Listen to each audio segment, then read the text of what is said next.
Mahal na mahal mo ang pusa, pero naiinis ka naman sa balahibo na kumakalat sa damit, sa sofa at, worst, lumalangoy na sa mangkok mo ng sabaw. Sakit sa ulo yan, di ba? Marami ang nagpipigil na mag-alaga ng furry friend dahil sa walang katapusang paglilinis at takot sa allergy.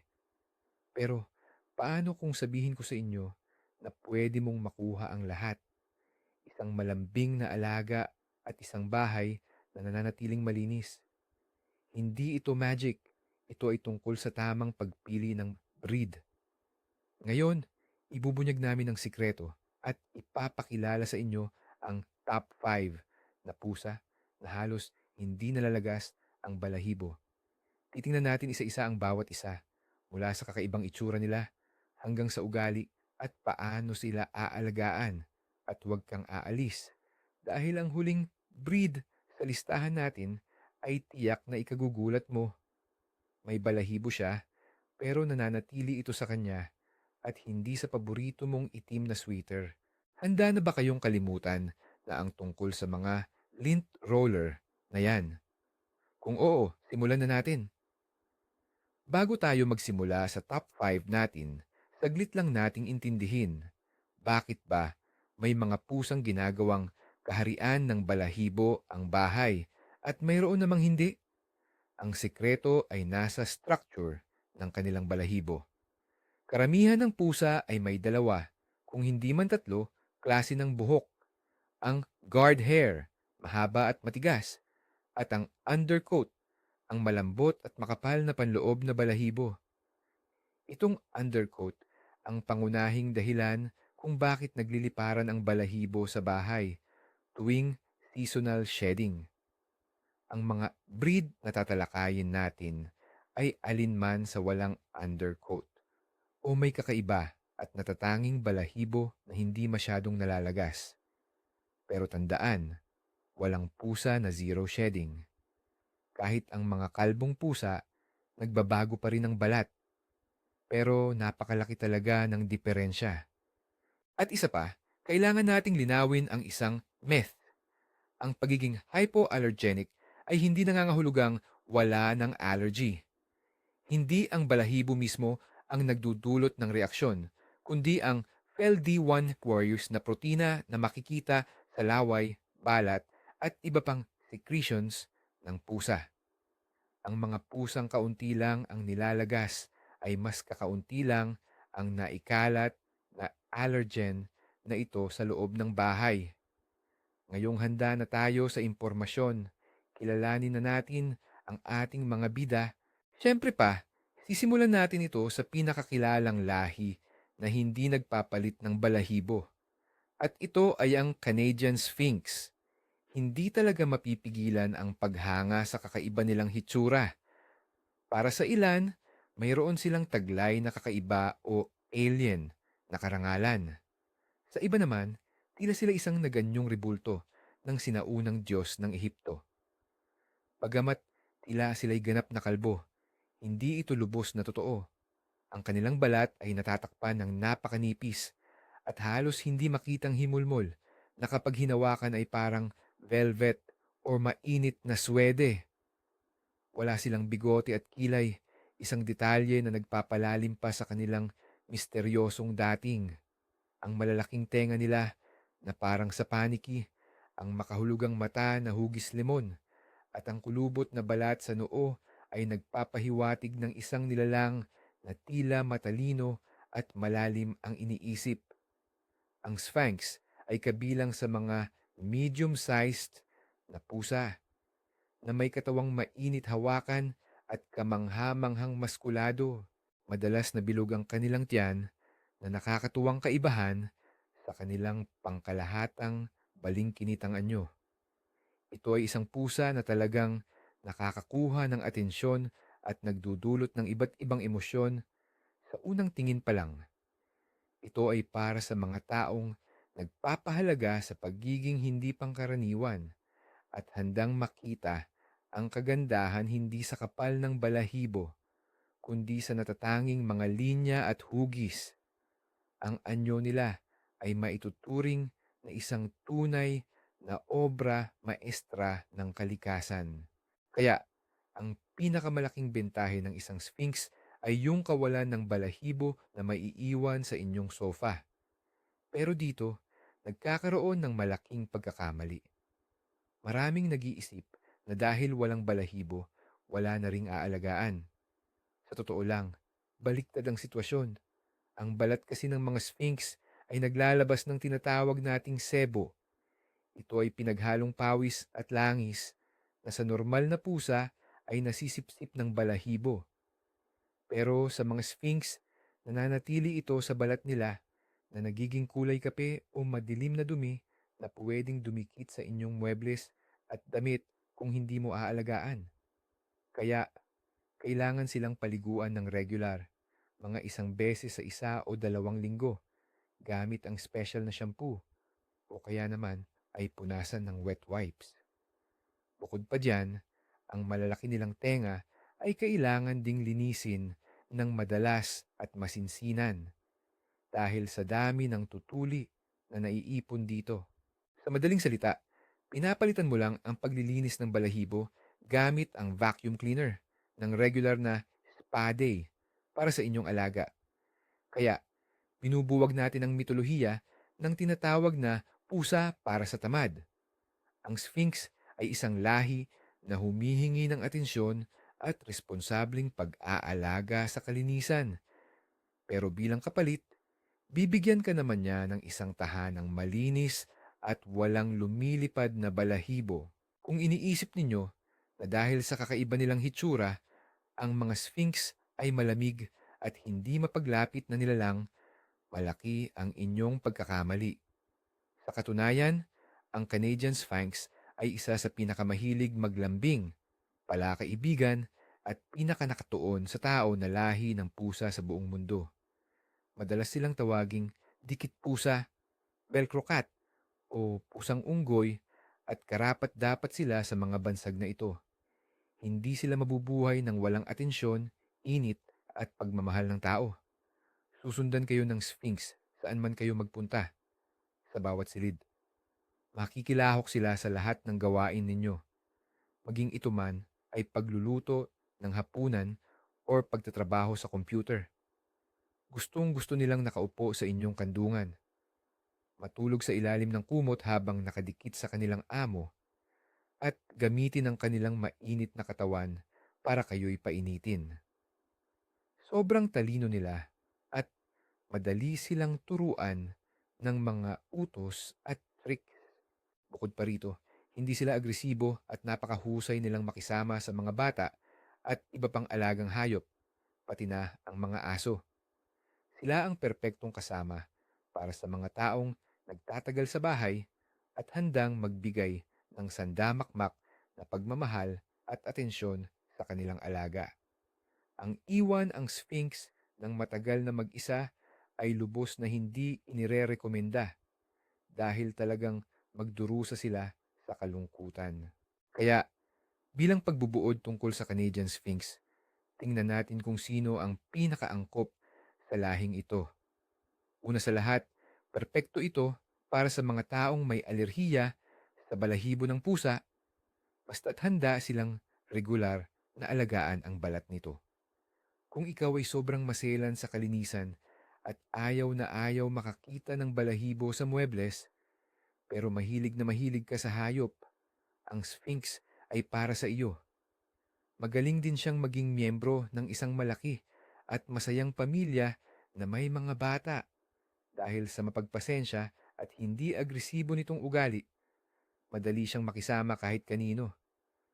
Kung work from home ka or talagang mahilig kang manatili sa bahay at nangangarap ka ng isang malambing at tapat na kaibigan na laging humihingi ng atensyon, wala nang mas gaganda pa sa kanya. Gayunpaman, kung madalas ka at matagal na umaalis, nagtatrabaho ng maghapon at hindi ka handang gumugol ng oras sa lingguhang paliligo at paglilinis ng tainga, baka ibang lahi na lang ang dapat mong tignan. Tandaan, ang Sphinx ay hindi lamang dekorasyon sa bahay. Isa siyang ganap na miyembro ng pamilya na nangangailangan ng pag-aalaga at matinding pagmamahal. Pumunta na tayo sa susunod at ang ating pang-apat na numero ay ang Cornish Rex, isang eleganteng aristokrat ng mundo ng pusa. Isipin mo ang isang pusa na nakasuot ng balahibong parang karakul fur coat. Ganyan ang dating ng kanilang kakaibang balahibo. Maikli, malambot, at nakalatag sa maayos at siksik na mga alon. Para itong Marcel Wave hairstyle na galing sa isang dekalidad na salon. Ang lahing ito ay puro elegance at grace.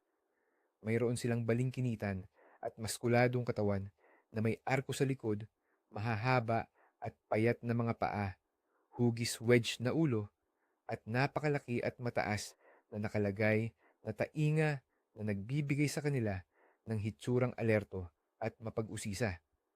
Sa hawak, ang kanilang balahibo ay hindi ka panipaniwalang kaaya-aya, malasutla at mainit. Hindi tulad ng ibang lahi, ang Cornish Rex ay halos walang guard hairs o matigas na panlabas na hibla. Ang kanilang coat ay halos binubuo ng malambot na undercoat lamang. Nagbibigay ito sa kanila hindi lamang ng kakaibang hitsura, kundi ginagawa rin silang perpektong kandidato para sa ating listahan. Sa panlabas, para silang mga statueta, grasyosa, sopistikado, at may magagandang smooth lines ng katawan. Ito ay pusa para sa mga estet na nagpapahalaga hindi lamang sa ugali, kundi pati na rin sa hindi pangkaraniwan at hindi malilimutang panlabas na anyo. Ano nga ba ang sikreto sa napakababang paglalagas ng balahibo ng Cornish Rex? Tulad ng nabanggit na natin, ang kanilang balahibo ay halos binubuo lang ng isang layer, ang undercoat. Walang matitigas na panlabas na buhok, guard hairs, at wala ring makapal na top coat. Ang mismong mga hibla ng balahibo ay napakanipis, maiikli at halos nakadikit sa kanilang katawan. Dahil sa kakaibang istruktura ng balahibong ito, ang paglalagas ay halos hindi mo mapapansin. Siyempre, naglalagas pa rin sila ng balahibo tulad ng ibang nilalang, pero napakaliit ng dami nito. Malamang na hindi mo na ito mapupulot sa iyong furniture o damit. Kaya naman, perpekto sila para sa mga taong may mild hanggang moderate na alerhiya. Pati na rin doon sa mga ayaw mag-aksaya ng oras sa walang tigil na paglilinis. Minimal lang ang pangangalaga sa kanilang balahibo. Sapat na ang dahan-dahan mo itong haplusin minsan sa isang linggo gamit ang rubber glove o malambot na brush para maalis ang mga patay na balahibo at maipamahagi ang natural na langis ng balat. Liliguan lang sila kapag talagang madumi na. Mahalaga ring tandaan na dahil sa kanipisan ng kanilang balahibo, sensitibo sila sa lamig at drafts. Kaya gusto nilang manatili sa mainit at komportabling lugar, parang mga tunay na aristokrata. Huwag kayong padadala sa kanilang sopistikado at mala-aristokrat na itsura. Sa kaibuturan, ang Cornish Rex ay isang walang kupas na kuting, isang hindi napapagod na payaso, at likas na pilyo. Sobrang taas ng energy level nila at nananatili silang malambing at mausisa hanggang sa kanilang pagtanda. Tatakbo sila sa buong bahay, tatalon sa pinakamatataas na cabinet, hahabulin ang mga sinag ng araw, at dadalhin pa sa iyo ang mga laruan sa kanilang bibig na nag-iimbita na makipaglaro ng fetch. Madalas silang ikumpara sa asong greyhound, hindi lang dahil magkahawig sila, kundi dahil din sa pagkahilig nila sa aktibong paglalaro at pagtakbo. Sila ay napakatalino at maparaan, madaling matuto ng iba't ibang tricks, at kaya pangang sanayin na maglakad gamit ang leash. Sa kabila ng kanilang pagiging aktibo, ang Cornish Rex ay napakalapit at napaka-attach sa tao. Gusto nila ng atensyon at lambing, at masaya silang uupo sa iyong hita habang humihilik. Mahusay silang makisama sa mga bata at nagiging walang sawang kalaro nila. Kaya rin nilang makasundo ang iba pang hayop, lalo na kung magkasama silang lumaki. Ito ang pusang magdadala ng kasiyahan sa inyong tahanan na hinding-hindi magpapabori sa iyo. Para kanino ba talaga ang lahing ito? Ang Cornish Rex ay perpektong-perpekto para sa mga aktibong tao at pamilyang may mga bata. Kung hindi lang pet na pang-display ang hanap mo, kundi isang tunay na kalaro at kasama sa mga trip, para sa iyo talaga ang lahing ito. Dahil sa mababa ang kanilang pagkalagas ng balahibo, malaking bentahe ito para sa mga may allergy at sa mga taong maingat sa kalinisan. Dahil din sa mataas na intelligence at pagiging madaling turuan nila, magugustuhan sila ng mga gustong makipag-bonding at magturo ng mga tricks sa kanilang pusa. Pero kung mas gusto mo ang tahimik, payapa at independenteng pusa, baka mapagod ka lang sa walang katapusang energy ng Cornish Rex. Ang lahi na ito ay nangangailangan ng maraming atensyon at mental stimulation. Kapag matagal silang naiwang mag-isa, lalo na kung walang laruan o libangan, siguradong magsasawa sila at maghahanap ng sarili nilang kalokohan. At kadalasan, hindi maganda ang kalalabasan nito para sa mga gamit sa bahay mo. Kaya naman, kung handa ka sa masasayang gulo at walang tigil na pagkilos, ang Cornish Rex ang magiging best friend mo sa pangatlong pwesto ng ating top list. Narito ang isang malapit na kamag-anak ng Cornish Rex, pero may sarili at kakaibang alindog, ang Devon Rex. Kung ang Cornish ay isang aristokrata, ang Devon naman ay parang engkantadong elf o kaya'y pixie. Madalas silang tawaging alien dahil sa kakaiba nilang itsura. Mayroon silang malalaking tainga na nakalagay ng mababa, bilugan at malalaking mata, maikli at malapad na nguso. At syempre, ang kanilang malambot at kulot na balahibo. Mas maikli at hindi gaanong kurbada ang kanilang balahibo kumpara sa Cornish Rex. Mas maihahalin tulad ito sa malambot na velvet or suede na may magulong kulot-kulot. Ang katawan nila ay siksik at maskulado, pero may taglay pa ring kinis at ganda. Ang Devon Rex ay pusa na punong-puno ng kontradiksyon. Mukha silang maliliit at marurupok na elf, pero mayroon silang matibay at malakas na pangangatawan. Ang tingin nila ay puno ng kuryosidad at kalokohan. Parang may alam silang sekreto na hindi pa nila gustong ibahagi. Ang lahing ito ay mayroong talagang magnetic na itsura na talagang magpapaibig sa iyo sa unang tingin pa lang. Kaya kung naghahanap ka ng pusa na may kakaiba, madaling tandaan at medyo fairy tale na hitsura, ang Devon Rex ang karapat-dapat na kandidato. Pagdating sa paglalagas ng balahibo at pagiging hypoallergenic, mababang posibilidad ng allergy, halos pareho ang Devon Rex sa kanyang pinsang Cornish Rex. Ang balahibo nila ay binubuo rin ng halos puro malambot na undercoat. Ito ay napakaikli at manipis, lalo na sa bandang tiyan at leeg. May mga parte pa nga ng katawan nila na halos wala ng balahibo. Dahil sa kakaibang istruktura ng balahibo nila, napakaliit lang ng nalalagas sa Devon Rex at halos hindi mo ito mapapansin. Napakakonti ng buhok na nalalagas sa kanila, kaya't magandang option sila para sa mga taong may allergy. Tulad ng iba pang pusa sa listahan natin, mahalagang tandaan na wala talagang pusa na may 100% garantiya na hindi ka magre-react. Pero karaniwan, maganda ang pagtanggap ng mga allergic sa Devon Rex. Simple lang ang pag-aalaga sa balahibo nila.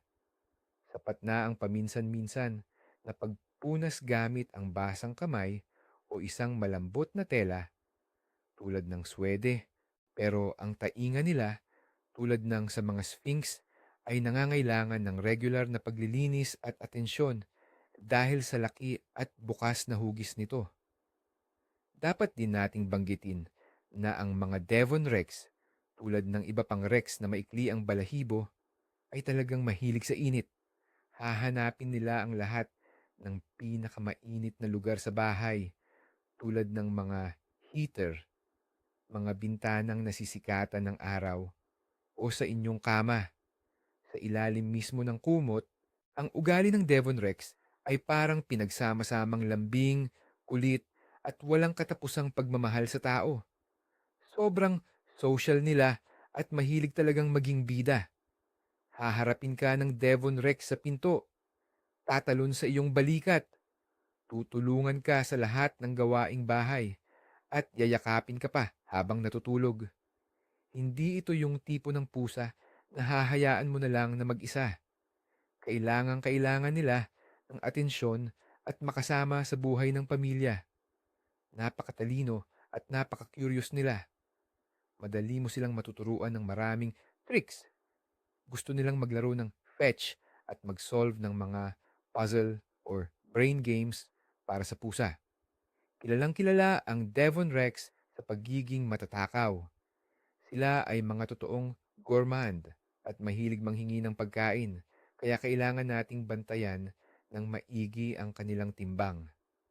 Kadalasan, ang ugali nila ay inilalarawan na parang pinaghalong pusa, aso, at unggoy. Aakyat sila sa mga kurtina, i-explore ang lahat ng shelves at cabinet, at laging may naisip na bagong kalokohan. Sa kabila ng lahat ng yan, napakalambing pa rin nila at maririnig mo ang purot nila kahit malayo. Sila ang pusa na companion mo sa tunay na kahulugan ng salita. Para kanino ba talaga ginawa ang kaakit-akit na pusang ito? Ang Devon Rex ay perpekto para sa mga naghahanap hindi lang ng simpleng alaga, kundi ng isang tunay na miyembro ng pamilya at matalik na kaibigan.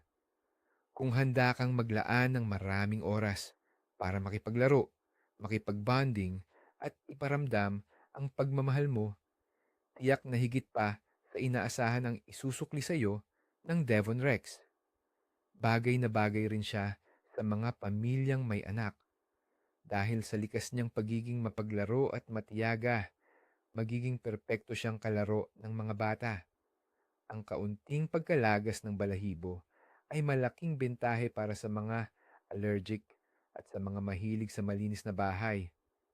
Pero, tandaan, ang lahing ito ay hindi talaga bagay sa mga taong bihirang umuwi o mas gusto ang mga independent at kalmadong alaga. Ang pag-iisa ay itinuturing niyang matinding parusa. Palagi siyang naghahanap ng kasama. Kung naghahanap ka ng alaga na sasalubong sa iyo ng may masayang pag-ingit, matutulog sa ulo mo, at magpapatawa sa iyo araw-araw sa kaniyang mga kakulitan, ang Devon Rex ay perfect choice.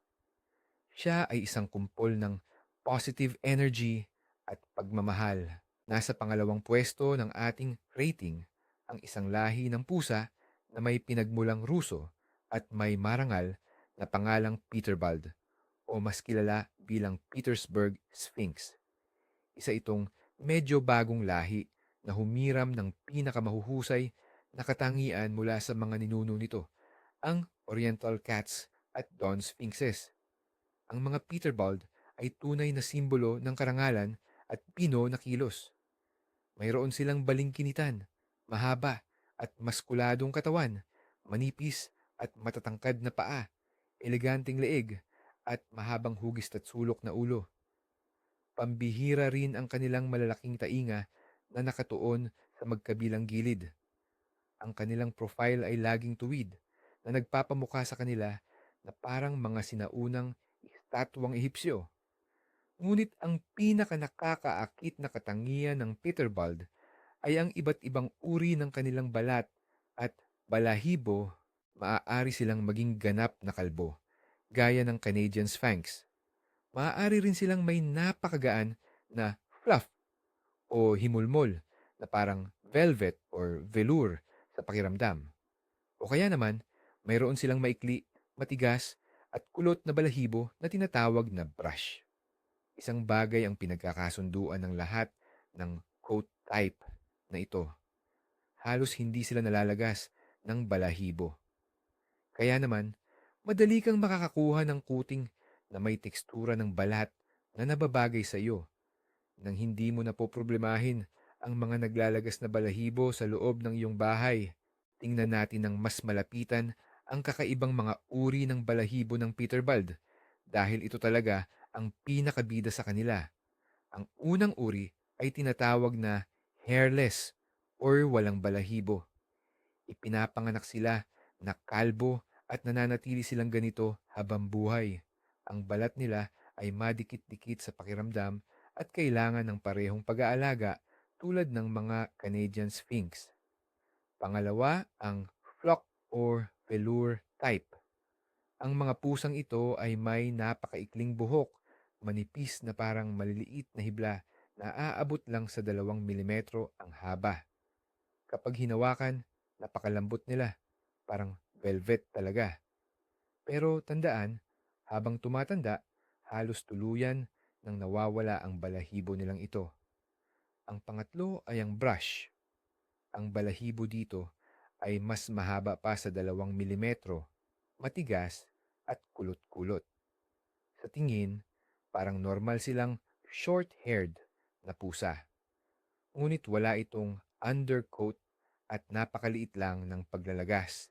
Sa pagtanda, madalas silang mahubaran at ang balahibo ay nananatili na lang sa kanilang paa, buntot at muka.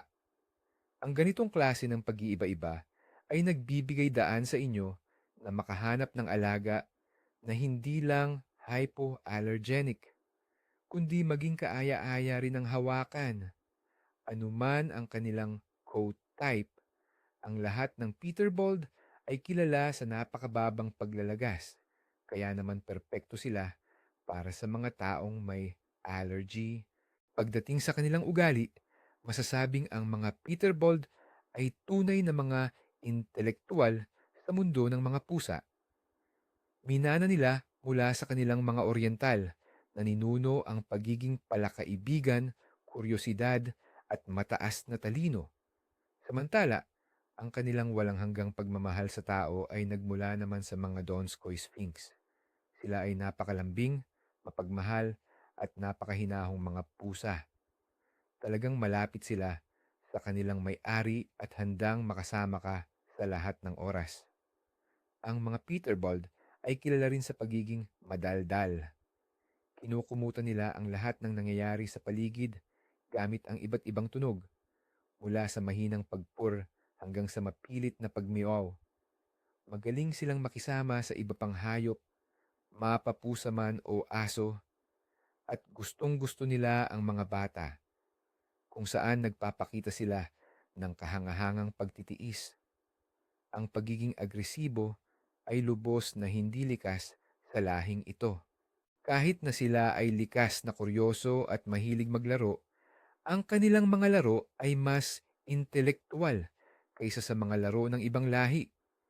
Masisiyahan silang habulin ang mga laruang may patpat o kaya'y lutasin ang mga puzzle na nangangailangan ng talino, ngunit hindi mo sila aasahang magdulot ng matinding kalat o gulo sa loob ng bahay. Sila ang perpektong kasama dahil pinagsasama nila ang katapatan ng isang aso at ang ganda at kagaanan ng kilos ng isang pusa. Para kanino nga ba talaga ang Peterbold, ang eleganting pusang ito? Well, perfect choice ito kung naghahanap ka ng alagang malambing, madaling makisama at hindi marunong makipag-away. Kung hindi lang display ang gusto mo sa pusa mo, kundi isang tunay na kaibigan at kasama sa buhay, masisiguro kung hindi ka bibiguin ng Peterbald dahil sila ay hypoallergenic at halos hindi nalalagas ang balahibo. Bagay na bagay sila sa mga may allergy at sa mga maselan sa kalinisan. Madali rin silang makisama sa mga bata at maging sa iba pang alaga sa bahay. Salamat sa napakabait at matiisin nilang ugali. Pero tulad ng ibang pusang people-oriented, hindi sila sanay mag-isa. Ayaw nila nang iniiwanan sila ng matagal. Kung palagi ka namang wala sa bahay, maganda sigurong bigyan mo siya ng kasama. Ang pag-aalaga sa kanila ay nakadepende sa klase ng kanilang coat. Halimbawa, ang mga kalbo, hairless, at flock na Peterbold ay nangangailangan ng regular na pangangalaga sa balat. Samantalang ang tinatawag namang brush type ay halos hindi na kailangan ng espesyal na atensyon. Sa huli, ang Peterbald ay isang pusa para sa puso na magbibigay sa iyo ng napakaraming init, pagmamahal, at positibong pakiramdam. At narito na ang ating sorpresa. Sa pinakaunang pwesto, isang lahi ng pusa na baka hindi nyo inaasahang mapabilang dito. Kilalanin natin ang Bengal Cat. Opo, may balahibo siya at sa simula, para lang siyang karaniwang pusang may short hair. Pero hindi mo niyan basta-basta balahibo. Ang mga Bengal, hindi sila nagtataglay ng pangkaraniwang cat coat. Ang meron sila ay isang marangyang leopard plush. Ang kanilang balahibo ay sobrang ikli, siksik, nakadikit sa katawan at sa pakiramdam parang sutla o mink. Maraming Bengal ang may tinatawag na glitter, isang epekto ng gintong kislap na para bang sinabuyan ng gintong alikabok ang kanilang balahibo. Napakaganda nitong tingnan, lalo na kapag nasisinagan ng araw. Ang kanilang wild coloration na may matitingkad na batik o marble patterns ay nagpapamukha sa kanila na parang maliliit na leopardo. Hindi lang sila basta pusang bahay, sila ay isang tunay na obra maestra, isang buhay na paalala ng wild nature. Ang kanilang matipuno at maskuladong katawan, tiwala sa sariling paglakad, at matalim na tingin ng isang predator ay talagang nakakabighani. Pero ano naman ang koneksyon ng lahat ng kagandahang ito sa paglalagas ng balahibo o shedding? Ang sikreto ng Bengal cat ay nakatago sa kakaibang klase ng balahibo nito na tinatawag nilang pelt. Hindi tulad ng ibang mga alagang pusa, ang mga Bengal ay halos walang undercoat o panloob na balahibo. Ang kanilang balahibo ay binubuo ng outer coat lamang na napakahigpit na nakakapit sa balat. Dahil dito, ang paglalagas ng mga Bengal ay halos wala na. Nagpapalit pa rin sila ng balahibo, syempre, pero napakanahinhin at hindi mo mapapansin ang proseso. Hindi ka makakakita ng kumpol-kumpol na balahibo ng Bengal sa iyong muebles o damit. Sapat na isang beses sa isang linggo, dampian mo lang ng basang kamay o i-brush ng rubber brush ang kanilang likod para makuha ang ilang hibla ng balahibo na nalagas. Pabiro pang sinasabi ng maraming may-ari ng Bengal na hindi man lang alam ng kanilang vacuum cleaner na may pusa sila sa bahay. Dahil sa napakababa ng pagkalat ng balahibo at kasabay nito ang mga allergen, ang mga Bengal cat ay kadalasang akma para sa mga taong may hindi malakas na allergy. Kaya kung matagal mo nang pinapangarap ang isang pusang may magandang itsura, pero takot ka sa lagas ng balahibo, ang Bengal ang maaaring maging perpekto mong pagpipilian. Pero maghanda na kayo. Kasing sigla ng panlabas na anyo ng Bengal, ganoon din kaaktibo ang karakter nito. Hindi ito ang tipong tamad na pusa na nakahilata lang sa sofa.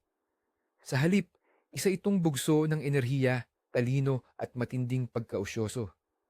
Ang mga Bengal ay sobrang aktibo, mahilig maglaro at matatalinong pusa. Kailangan nila ng palagi ang pagkilos at pag-eehersisyo sa isip. Gustong-gusto nilang umakyat sa matataas na lugar, kaya obligadong mayroon silang matataas na cat complex or climbing structure. Maraming Bengal ang mahilig sa tubig. Maaari silang maglaro sa talsik ng gripo, tumalon sa shower kasama ang kanilang tao, o kaya ay lumangoy pa. Nakakamangha ang kanilang talino. Madali silang turuan ng mga utos, kayang magdala ng mga laruan, fetch, at kayang buksan ang mga pinto at cabinet. Kailangan nila ng mga interactive na laruan, puzzle, at regular na laro kasama ang kanilang tao. Sa kabila ng pagiging may pagkaligaw sa anyo, labis na nakadikit ang mga Bengal sa kanilang pamilya. Pumipili sila ng isa o dalawang espesyal na tao at sinusundan sila saan man magpunta, nakikialam sa lahat ng ginagawa. Sila ay napaka madaldal at nakikipag-usap gamit ang iba't ibang tunog mula sa mahinang kanta, purr, hanggang sa ungol, growl. Ito ay isang pusa na kapartner, isang kasama, at hindi lang basta isang pasibong nanonood.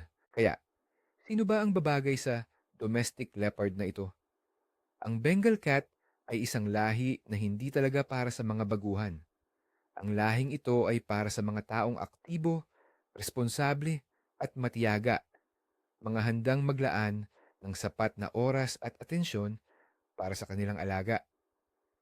Kung naghahanap ka ng aso na nasa katawan ng pusa, isang kasama na makikisama sa lahat ng iyong aktibidad, madaling turuan ng tricks, at nangangailangan ng mental stimulation, magiging perpekto mong kaibigan ang Bengal. Bonus pa rito, ang mababang shedding level nila. Madali rin silang makisalamuha sa mga batang nasa edad na ng pag-aaral na maaari pa nilang maging kalaro at partners sa kalokohan. Subalit, kung mas pinapahalagahan mo ang katahimikan at kapayapaan, bihira ka namang umuwi o hindi ka handang mag-invest sa tinatawag nating enriched environment para sa pusa, gaya ng mga laruan at climbing structures, hindi para sa iyo ang lahing ito. Ang isang Bengal na napabayaan or walang atensyon ay maaaring ibaling ang kanilang sobrang liksi at enerhiya sa pagkasira ng bahay. Ngunit kung handa kang tanggapin ang hamon, sa Bengal matatagpuan mo ang isang napakatalino, tapat at kahangahangang ganda na kaibigan na makakasama mo sa mahabang panahon. Yan po ang ating top 5 na listahan ng mga lahi ng pusa na halos hindi naglalagas ng balahibo. Nakilala natin ang mga sphinx na tila galing sa ibang planeta, ang mga marangal na rex, ang mga eleganteng Peterbald, at maging ang mga Bengal na mukhang mailap pero malambing naman sa loob. Makikita ninyo, talagang makulay at kamangha-mangha ang mundo ng mga pusang hindi magulo sa bahay. Pero ito ang pangunahing aral na dapat nating tandaan. Ang pagkakaroon ng kaunting paglalagas ng balahibo ay hindi nangangahulugang madali na silang alagaan. Bawat isa sa kanila ay natatangi at nangangailangan ng iba't ibang pag-aalaga, atensyon, at syempre, walang katapusang pagmamahal. Pero lahat sila ay handang magbigay sa inyo ng malinis na bahay at wagas na katapatan. Sana nakatulong ang video na ito sa inyo para makapagdesisyon sa inyong pipiliin o di kaya'y may natutunan lang kayong bago tungkol sa mundo ng mga pusa. Maraming salamat po sa panonood hanggang sa huli. Kung nakatulong sa inyo ang video na ito, sana'y suportahan ninyo kami. Paki-like at mag-subscribe sa channel para hindi ninyo mapalampas ang iba pang mga bago at kawili-wiling episode. Ngayon, may tanong ako sa inyo. Alin sa 5 lahi na ito ang talagang nagpatibok ng puso ninyo? O baka naman mayroon na kayo nitong isa sa ating mga bida? Ibahagi niyo po ang inyong kwento at mga litrato sa comment section. Gustong gusto naming basahin yan. Hanggang sa muli.